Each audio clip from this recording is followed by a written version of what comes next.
Ողջույն գործար ալիքին միացած մեզ լսողներ եւ դիտողներ, դուք միացրել եք 106 եւ 5 հաճախականությունը, լսում եք թարմուղեղով զրույցը, հիշեցնեմ, որ թվային հարթակներում եւս կարող եք դիտել մեր բոլոր հաղորդաշարերը։ Այսօր տաղավարում երկու հյուր ունեմ՝ Արշակը Բալյան, RMSTQB կազմակերպության հիմնադիրը եւ Արթուր Մկրտչյան, Testing Art-ի հիմնադիր տնօրենը, բարև ձեզ։ Ուրախ եմ եւ շնորհակալ եմ, որ դուք այսօր մեր տաղավարում եք։ Digitech-ը մոտենում է եւ Digitech-ի շրջանակներում դուք հետաքրքիր միջոցառում եք նախաձեռնել մրցույթ, որը կոչվում է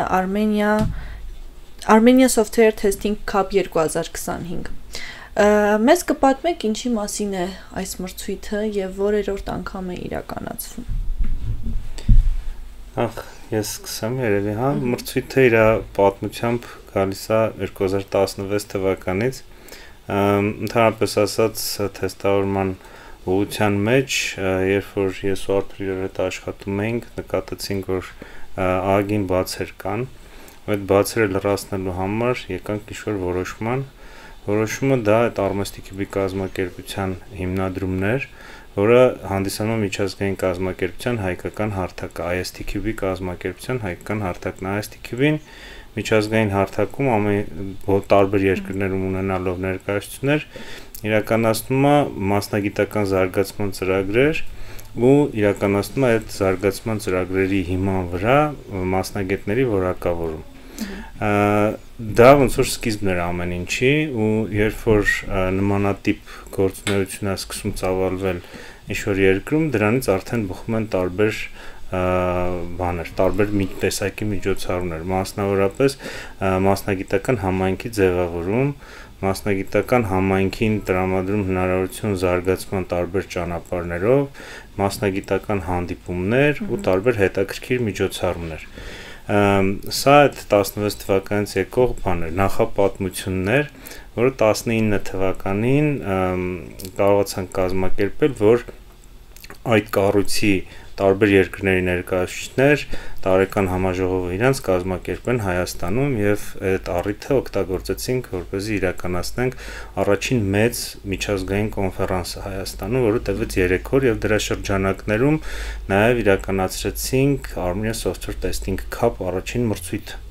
Այդ մրցույթը բավականին ողջունել էր ու մեծ ողջավորությամբ ընդունվեց մեր համայնքի կողմից ու հասկացանք, որ ինքը արժանի տեղն է իր գրավում։ Մեծ է ձեր համայնքը։ Բավականին մեծ է, մենակ մեր բանով եթե նայենք, մեր մոտ օրինակ որակավորում ստացած մասնագետները 600+ են արդեն, հենց RMSTQB միջոցով որակավորման այդ քննությունների իրականացման արդյունքների մասին եմ խոսում, իսկ ուսանողների համայնքը բավականին մեծ է, իսկ մենք նաև ուսանողների համայնքն ենք, ովքեր գալիս են դասընթացների։ Իսկ մասնագիտականը 1000-ներով մասնագիտականը ավելի շատ, այսինքն ուսանողականը 1500+, մասնագիտականը 1000-ներով կարելի է ասել։ Եթե համեմատություն անցկացնենք միջազգային մակարդակով, Հայաստանը ոնց է որակապես մասնագիտական այդ վաղուց երևի արդեն այդ սահմանները վերացել են, այսինքն տենց Հայաստանում կամ չգիտեմ Կամբոջայում երևի թե տենց տարբերություն չկա շատ, որովհետև օրինակ Հայաստանում ներկայություն ունեն միջազգային հսկայընկերություններ կամ փոքր ստարտափներ, ու այս հիմիկվա մեր, այսինքն եթե դիտարկենք ներկան, այդ սահմանները վաղուց վերացած են, այսինքն կան երևի թե սխալներն էլ բոլորի մոտ են, բոլոր երկրներում են, հենց ու լավն էլ, որը հենց կարելի է ՏՏ-ին վերագրել, կարող ենք հանգիստ պրոյեկտել նաև Հայաստանի վրա, էլի։ Շատերին գուցե տարօրինակ թվա, թե թեստավորում ասելով, ինչ են հասկանում, էլի, այս մարդիկ համայնքից դուրս շատերը գուցե տեղյակ չեն, ծանոթ չեն։ Կուզեմ ամփոփ ներկայացնեք թեստավորման բունեությունը ու ավելի հստակ դուք ինչ թեստավորմամբ եք զբաղվում։ Մրցույթը ինչ թեստավորման մասին մրցույթը թեստավորումը ընդհանրապես, եթե կարելի է շատ կարճ, շատ երկար բացատրել, բայց եթե փորձեմ կարճ, տեստավորողների հիմնական երևի թե նպատակն է տալ թմին ու ընկերությանը բավականաչափ ինֆորմացիա որոշում կայացնելու համար, այսինքն ինչքանով է ապրանքը, պրոդուկտը բավարարում որակական չափանիշներին, որակական չափանիշները կարող են տարբեր լինեն, հստակ դասակարգում կա ու դրա տարանջատվում են հենց տեստավորման եղանակներ, բայց ոնց որ ինչքանով ենք մենք պատրաստ պրոդուկտը տալ վերջնական օգտագործողին։ Այդ որակական հենց կոմպոնենտների գնահատական տվողներն են տեստավորողները։ Testing cup-ի ժամանակ մենք տենց հետաքրքիր ֆորմատ ենք մտածել, մշակել, հենց երևի թե այդ ընդհանուր IT-ում ընդունված այդ հակաթոնային մոդելը որ կար, սովորաբար դա ոնց որ ինչ որ ֆիքսած ժամանակահատվածում կոնկրետ ինչ-որ իդեայի իրականացումն է, մեր մոտ հակառակն է մի քիչ, ֆիքսած ժամանակահատվածում, որ տևելու է գրեթե ամբողջ օր, կոնկրետ ունենք շատ լավ պրոդուկտ, որի մասին ինֆորմացիան դեռ չենք կարող տարածել, հենց այդ օրը փակագծերը կբացենք, բայց ունենք դες բավականին ֆունկցիոնալ ու լավ պրոդուկտ, որը ամբողջ օրը այդ թմերը, որոնք գրանցվել են, մասնակցելու են հենց քափին, փորձելու են մաքսիմալ շատ ու կարևոր խնդիրներ գտնեն, խոցելություններ գտնեն համակարգում։ Այսինքն ոչ թե սարքելու ենք համակարգ, այլ գալու ենք հակառակ կողմից։ Փորձենք գտնենք այդ սխալները։ Այ եթերից առաջ Արշակը ինձ մի քիչ պատմում էր, թե ինչպես կարելի է տարբերակել ոչ ֆունկցիոնալ, կուզեմ, որ հիմա զրույցի ընթացքում եւս մեկ անգամ այդ մասին ներկայացնենք, որպեսզի լսողների, դիտողների համար էլ ավելի հետաքրքիր լինի։ Խոսակցության կոնտեքստը այնպիսին էր, որ խոսացինք տեստավորման ֆունկցիոնալ եւ ոչ ֆունկցիոնալ լինելու մասին, ֆունկցիոնալ տեստավորումը ասացի, որ բանն է, թե ինչ անում համակարգը, իսկ ոչ ֆունկցիոնալը դա թե ոնց է ինքը էդի անում, հա, այսինքն կարող է ինչ-որ հաշվարկներ ինքը ճիշտ անում, բայց շատ դանդաղ է անում, այսինքն արագությունը դա ոչ ֆունկցիոնալ ատրիբուտ է, իսկ ինքը կարող է նաեւ հաշվարկները սխալ անի, որը նաեւ ֆունկցիոնալ ատրիբուտ է։ Այդ օրվա կտրվածքով վերաբերմունքը այդ համակարգին լինում է երկուսն իրար հետ, հա, կախված կոնտեքստից նաև, այսինքն ամեն ինչ չի, որ օրինակ արագություն ունի, հա, օրինակ բաժակը ունի տեսք եւ հարմարավետություն, բայց արագություն չունի, իսկ մեքենան ունի, այսինքն համակարգի մեջ նույնպես այդպես է, այսինքն պետք է կոնտեքստը հասկանալ, որպեսզի այդ կոնտեքստի շրջանակներում նաև ընտրվի բիզնեսին կարևոր այն ֆունկցիոնալ եւ ոչ ֆունկցիոնալ ատրիբուտները, որոնցով այդ համակարգը թեստավորել է պետք։ Ու ոնց որ խնդիր եւ առաջադրանքը այդ օրը երբ որ բարձրաձայնվի համակարգը ներկայացվի, նաեւ հստակ ներկայացվելու է թե ինչի մասին է խոսքը գնում, որ մասնագետները ինչ պիտի իմանալու։ Տեղում են շատ բաներ, տեղում են իմանալու ու ասեմ, որ այնպիսի բաներ չի ընտրված, որ շատ նեղ սպეციფიկ մասնագիտական լինի, որպեսզի ինչ-որ խնդիրներ առաջացնի թիմերին։ Հատուկ ընտրել ենք նենց պրոդուկտ, որը նեղ մասնագիտական հատուկ գիտելիքներ չի պահանջում, այսինքն պայմանական կարող ոլորտներ կան, որտեղ այդ տեստավորման ու IT-ի մեջ շատ կարևոր է, որ տիրապետես նաև ոլորտին, որտեղից ծրագրային ապահովումն է գալիս, հա, այս պարագայում մենք ընտրել ենք նենց համակարգ, որը նախատեսում ենք սկզբնական ոնց որ ժամանակահատված, որտեղ հենց բիզնեսի տեսակետից ներկայացուցիչները կպատմեն համակարգի մասին, որը որպես սկիզբ պետք է բավական լինի սկսելու համար։ Բացի դրանից ֆորմատը այնպիսին է, որ այդտեղ ամբողջ օրվա ընթացքում մենք ընդունելու ենք հարցեր ու նաև հենց այդ հարցերի ու նաև թիմը ոնց է կազմակերպում իր աշխատանքը ու ոնց են ինչ հարցեր են տալիս, ոնց են պրպտում, ոնց են փորձում գտնել այդ թաքնված ֆունկցիոնալը կամ ոչ այդքան པարզ պահանջները, դրա հիման վրա նաև որոշվելու է տվյալ թիմի ու հատկապես թիմի ավագի նոմինացիայի հաղթողը։ Հասկանալի է։ Ինձ կհուշեք ինչ տեղի կունենար, եթե ենթադրենք թեստավորման այս process-ը չլիներ։ Դուք կլինեիք ավելի դժգոհ ծրագրային համար։ Օրինակ վերջի անգամ երբեք դուք sense ջղայնացել ինչ-որ ծրագրային ապահովումը, որ այն որ sense ոչ չի աշխատում էս։ Կամ որ քաշել եք ու ջնջել եք։ Հիմա եթե մենք չլինեինք, դուք ջղայնանայիք ավելի հաճախ, շատ ավելի հաճախ ու հենց անենք, որ այդքան հաճախ չջղայնանանք։ Նայեք, այդ գալիս է ուղիղ ընկերության հասունությունն։ Ինչքանով է տվել ընկերության համար թանկ ձեր ֆիդբեքը, հա, ու ինչքանով է ինքը հասուն, որպեսզի ուշադրություն դարձնի որակի կոմպոնենտին, հա։ Օրինակ կան փուլեր, հա, եթե բոլոր ընկերությունները անցնում են, հա, ստարտափային նախնական փուլում օրինակ, այդ ոնց որ այդքան էլ որակական կոմպոնենտը կարող է իրանց չհետաքրքրի, ցնած իմ կարծիքով ինչքան դու փոքր ես, այնքան սխալի չափը, որը դու կարող ես մարսել կոպիտ ասած, ավելի փոքր է, հա։ Մեծ կորպորացիաները մեծ սխալներ են թույլ տալի, բայց ինչ որ մի կերպ կարողանում են, հա, դրա տակից դուրս գան, բայց երբ որ բյուջեն սուղա ռեսուրսները սուղ են դու չգիտեմ ֆիքսած ժամանակ ունես, փոքր ինչ որ իդեա ուզում ես առաջինը գցես շուկա, հետո նոր կմտածես, այդ դեպքում կարող է շատ չեն խորանում։ Ինձ շատ հետաքրքիր բան ասեցիք, ինձ թվում է դες պատկերացրեցիք տեսարումները, վնաս ասեցիք, ուրեմն տեստավորումը ուղիղ համեմատական է ռիսկին ու ռիսկի մակարդակին, որը վնաս ու հավանականություն է, հա, իրենց ներկայացուցին, ինչքան ռիսկային է պրոդուկտը, ռիսկը այսօրվա դրությամբ ծրագրային ապահովումը ամենտեղ է, ճիշտ է։ Մեքենաներ, ռազմաարդյունաբերություն, բժշկություն, ահա։ Հիմա եթե ծրագրային ապահովումը սխալի հետևանքով կարող լինի ինչքան վատ բան կարող լինի, այնքան բնականաբար այդ պրոյեկտները ու այդ պրոդուկտները պետք է ավելի լավ տեստավորվեն։ Ինչքան ցածր է հետևանքը սխալանքի, հա, այսինքն չգիտեմ, պայմանական ինչ որ մեկը մի քիչ ջգայնացավ, հա, որ այդտեղ արդեն բիզնեսները շատ ժամանակ կարող են ասել լավ, մի քիչ ավելի քիչ ուշադրություն դարձնենք, ընդհանուր կան ոլորտներ, որտեղ կոնկրետ ստանդարտներով են կարգավորվում, այսինքն օրինակ Ամերիկայի Միացյալ Նահանգներում մեքենաշինություն դեռ կոնկրետ ստանդարտներ կան, շատ ժամանակ ընկերությանը կարող է էլի որոշելու տեղեր տալիս են, բայց արդեն նախորոք սահմանված է, որ ինքը SSSS պարտավոր է անել, հա։ Այսինքն ռիսկ ու տեստավորում իրար հետ զուգահեռ են գնում։ Դե գործարարության մեջ է ռիսկը պարտադիր պիտի լինի։ Միշտ դե առանց դրա չի լինի ու նաև բիզնեսն է որոշում ինչքանով է կարևոր, օրինակ մենք ականատես ենք լինում ամեն օր հենց նույն Հայաստանում է բիզնեսներ, որոնք այդքան էլ չեն մտածում օգտատերերի մասին, հա, իրանց ոնց որ եթե այդ օրը 20000 հոգի տենց շատ դժգոհ կլինի, իրանք ոնց որ օքեյ են։ Կան հակառակը, որ իրանք թեկուզ ավելի քիչ լսարանի համար նախատեսված ծրագրային ապահովում են պատրաստում, բայց իրանք հենց առաջի օրվանից կարևորում են վերջնական օգտատիրոջ ֆիդբեքը։ Պարբերական բնույթ է կրում տեստավորումը, այսինքն եթե մի անգամ տեղի ունեցավ, հնարավոր է օրինակ մի քանի տարի անց կրկին այդ նույն ծրագիրի ընթացքում։ Եթե պարբերական զարգացում ապրում համակարգը, ապա ինքը պարտադիր կոմպոնենտ է հանդիսանում,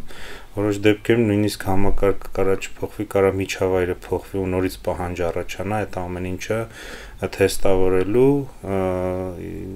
շատ տարբեր պատճառներ կարան լինեն, որպեսզի բան անի, նորից անդրադառնանք տեստավորմանը։ Ու մենք համենայն դեպս աշխատանքի շրջանակներում այն տիպի նախագծերի մեջ ենք, որտեղ համակարգերը պարբերաբար զարգանում են, զարգանալու ընթացքում երկու կարևոր բան կա, գլոբալ ասած որ պիտի ուշադրություն դարձնենք, մեկը նոր փոխվող հենց ֆունկցիոնալ կտորներ, նոր ֆունկցիոնալություն կամ սխալների ուղումներ, որոնք պետք է եւս մեկ անգամ ստուգել եւ նաեւ գոյություն ունի հատուկ թեստավորման փաթեթ, այսպես կարելի ասել, որը որ անկախ նրանից այդ հատվածում ինչ-որ բան փոխվել է թե չէ, ինքը գործարկվում է, որպեսզի ստուգվի արդյոք փոփոխությունները կողմնակի էֆեկտ ունեցել են թե չէ։ Այսինքն նմանատիպ գործառույթները ծրագրային ապահովման մշակման շրջանակներում պարբերաբար տեղի ունեն, թե կարելի է։ Այս մշակույթը երբ է մտել Հայաստան։ Հայաստան էլի ընդհանուր չի ուզենա տարանջատեի հենց Հայաստանում, բայց երևի թե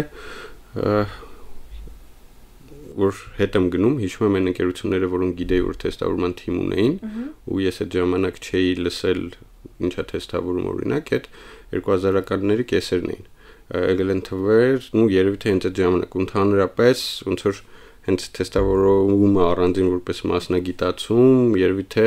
ինքը սկսել է հենց ծրագրավորման հետ զուգահեռ մի քիչ ավելի բանով, հա, հապաղումով, երևի թե սկզբից ոնց որ մարդիկ հենց տեստավորել են իրանց գրած ծրագրերը, ու հետո տեղ հոգեբանական օրինակ բան էլ կա, խնդիրը կա, որ ոնց որ այն մարդը կապ չունի ծրագրավորող շինարար կամական, հա, այսինքն ստեղծողը ինչ որ մի բանի, ինքը կողմնակալ է գնահատական տալուց, հա, այսինքն սա իմն է, ես եմ սա պատրաստել, ես եմ սա ստեղծել, որ ես կողմնակալ եմ գնահատական տալուց ու շատ ժամանակ ես կարող եմ շատ բան չնկատեմ, որովհետև իմ ամբողջ գործողությունների նպատակը ոչ թե տալ անաչառ գնահատական, այլ համոզվել, որ աշխատում է, այսինքն ես ի սկզբանե process-ի սկզբից կողմնակալ եմ։ Ու այդ բոլորը ու երևի բոլոր ոլորտներում, հա, դրա համար ոնց որ ինքը արդեն ինչ որ մի պահից տեստավորումը դարձել է առանձին ճյուղ, որը բայց առանձին չասենք իմ արդյունքով ինքը փոխլրացնող ու ինքը մեկը մյուսի հետ կապակցված, այսինքն լավագույն արդյունքը մենք հասնում ենք զուգահեռ աշխատանքի ու շատ սերտ աշխատանքի շնորհիվ, հա, Հիմա էլ ընդհանուր տենց եթե դիտարկենք ուրա գնում ոլորտ է, տենց ընդհանուր ոնց որ եթե նկատած կլինեք IT-ում այդ բանը կա հիմա լարվածություն այս AI գործիքների հետ ոնց որ տարածմամբ, առաջ ինչա լինելու տես կարծիքներ կան, всё էլ ոնց որ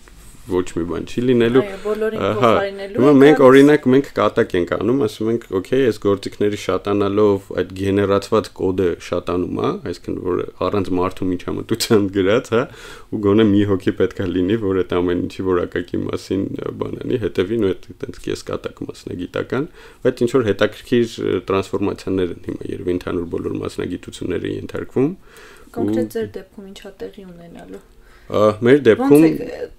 Պայքար չասենք, որովհետև շատերն էլ խուսափում են այդ պայքարի մեջ մտնելու, չէ, AI-ի։ Պայքարի հարց չկա ինձ թվում։ Հիմա ես որպես աշխատող տեստավորող, հենց նաև որ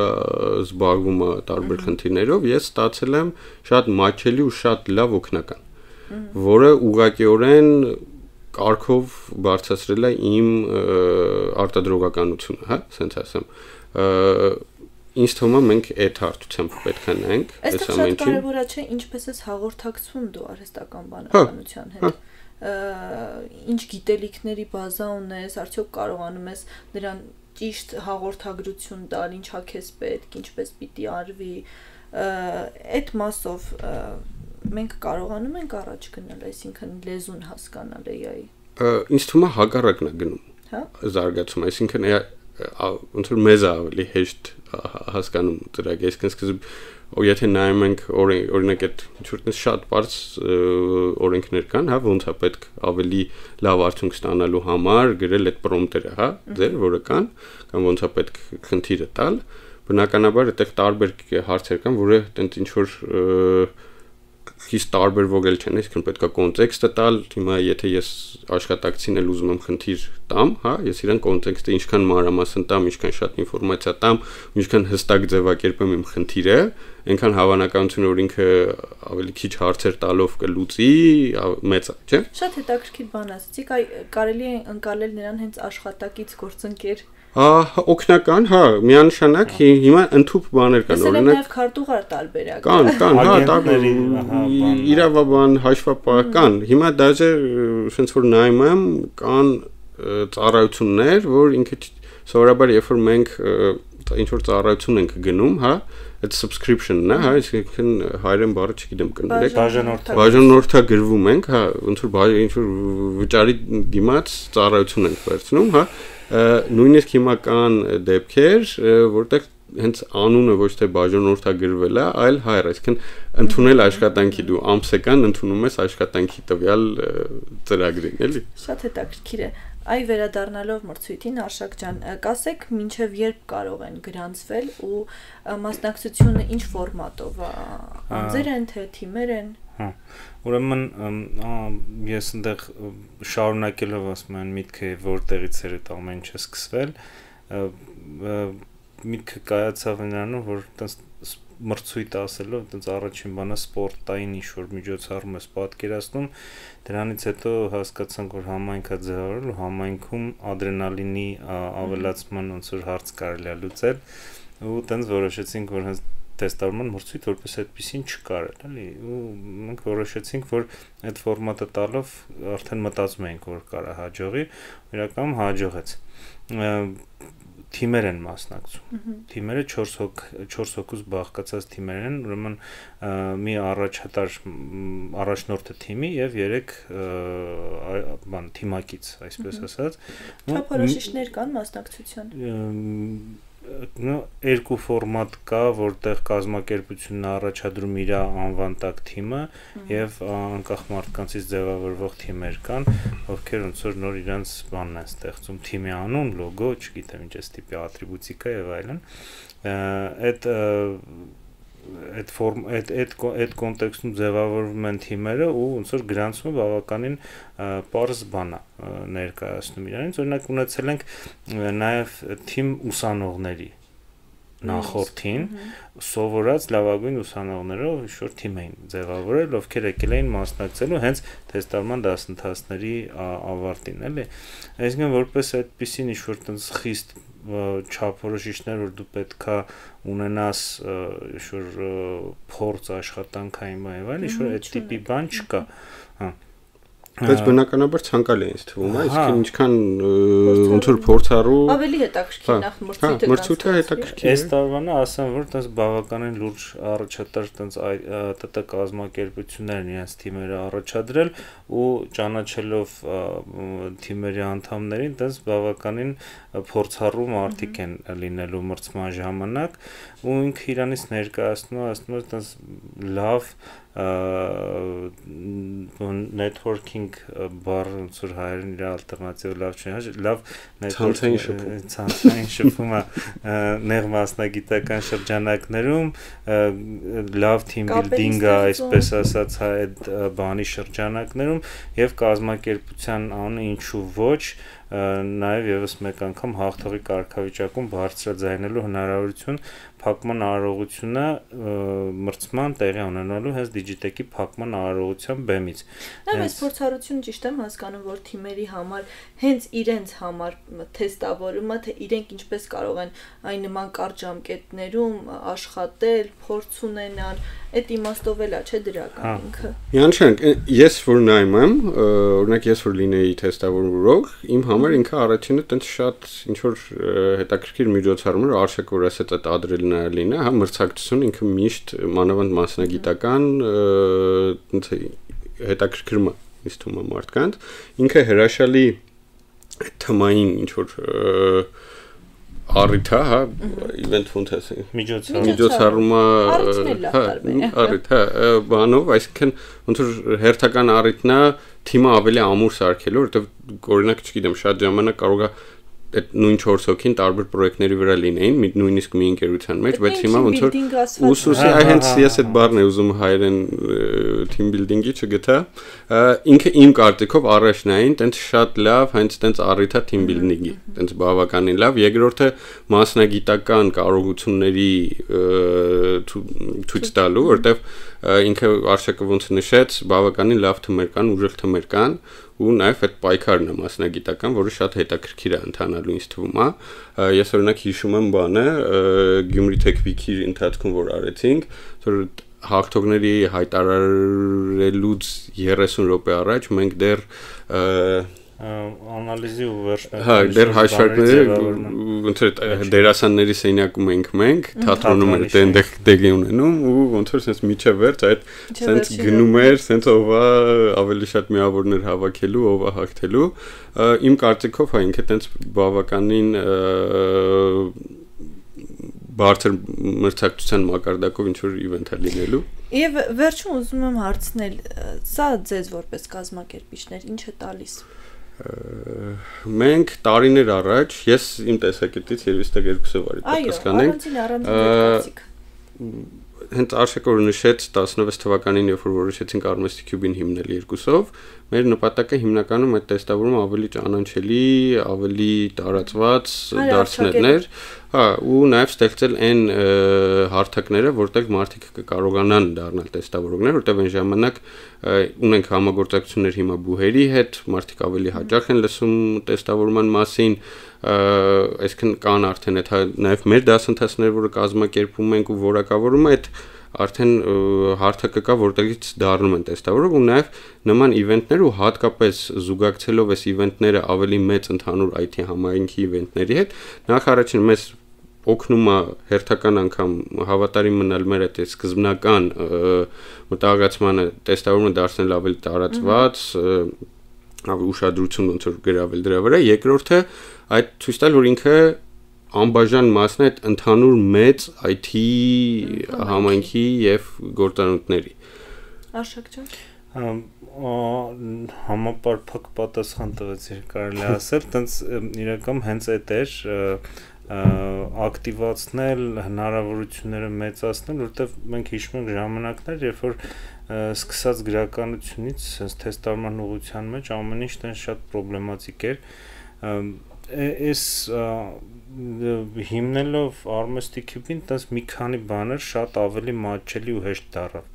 Հայաստանում, մասնավորապես օրինակ այդ որակառման քննությունների իրականացումը եւ նաեւ դասընթացների իրականացումը առաջ շատ սուղ էր, իսկ հիմա ինքը բավականին այտենց բաց է այդ կոնտեքստում, ինչու՞ չէ նաեւ միջազգային հարթակների հետ կապը ու նրանց Հայաստանի հետ կապելը։ Հիմա մենք հաջորդ որպես նպատակ մի թեթև սփոյլ անեմ, բայց մենք նպատակ ունենք նաև միջազգային մրցույթներ կան, որտեղ մենք նպատակ ունենք հաջորդը կապել հայկականը ընդեղի հետ, այսինքն թիմերը, ովքեր մասնակցում են, իրենք վաղ մյուս օր կարողանալ են Հայաստանը ներկայացնել միջազգային նմանատիպ մրցույթի շրջանակներում ու նաև մի բան էլ քանի հիշում եմ ասեմ, հարցրեցիք երբ է գրանցման վերջնաժամկետը, բաց թողեցի հոկտեմբերի 1-ը վերջնաժամկետը, որովհետև մինչև ամսի 5-ը մենք պիտի արդեն գրանցված թիմերի շրջանակներում նախապատրաստման ինչ-որ բաներ հասցնենք անել։ Ու այդ իվենտներին էլ գրեք, այդ հենց որ շարժարդի ավելի տենց հենց նաև մի քիչ ավելի բաց այդ երկարաժամկետ մեր ոնց որ ստրատեգիային, որը ունենք, իրականում այդ հատկապես ներմասնագիտական միջոցառումները շատ քիչ են ու մենք էլի ոնց որ հենց այդ գաղափարից ելնելով օրինակ անցած տարի ունեցանք QA camp մի մասի հետ այդ հիմնականում ոնց որ ես արշակը որ ես ավելի շատ այդ արշավական ֆորմատների սիրում գնացինք ոնց որ մի օր մնացինք այտենց արշավ կազմակերպեցինք մասնագիտական համայնքի համար հետո եկանք տեստավորողների օրը արշակը ավելի շատ ակումբային ֆորմատներ սիրում այտենց շատ լավ party արեցինք ոնց որ տեստավորողների օրը նշեցինք դա կոնֆերանսներն են meet-up-ներն են փորձում ենք ոնց որ երբ որ լինում է այդ հնարավորությունը համապատասխան առիթը ստեղծել իսկ այդ միջազգային էլ էլի շատ ոնց որ հենց նպատակը տեղ կգնա հիմա ընդհուպ ունենք փորձ ու արդեն ոնց որ սկսել ենք այլ երկրների ներկայացուցիչների հետ էլ քննարկել որ օրինակ այն ֆորմատով ինչը մենք ենք կազմակերպել մի քիչ ոնց որ ավելի լավն է եղել քան թե իրանք են իրանց մոտ պատկերացրել ու հիմա սպասում ենք օրինակ հյուրեր որոնք կգան կնայեն մենք ոնց ենք կազմակերպում մեր մոտ որպեսզի այդ փորձը տանեն իրանց արդեն բաներին մի խոսքով լավ գործ է։ Շատ, հա, թմերին էլ հորդորում ենք հավաքենք ձեր թիմը, եկեք, մասնակցեք, ինչ-որ հավես նվերներ ենք նախատեսում ու հավես ժամանց։ Շնորհակալ եմ ձեզ զրույցի համար։ Մենք ենք շնորհակալ շատ հետաքրքիր էր։ Լսողներին եւ դիտողներին էլ հուսամ հետաքրքրեց։ Ուզում եմ հիշեցնել, որ Թարմ ուղեղով իմ զրուցակիցներն էին Արթուր Մկրտչյանը, Testing Art-ի հիմնադիր տնօրենը եւ Արշակ Բալյանը, Armesty QB կազմակերպության հիմնադիրը։ Ձեզ համար Մոնիկա Մամյանը աշխատեց, կհանդիպենք, լավ եղեք։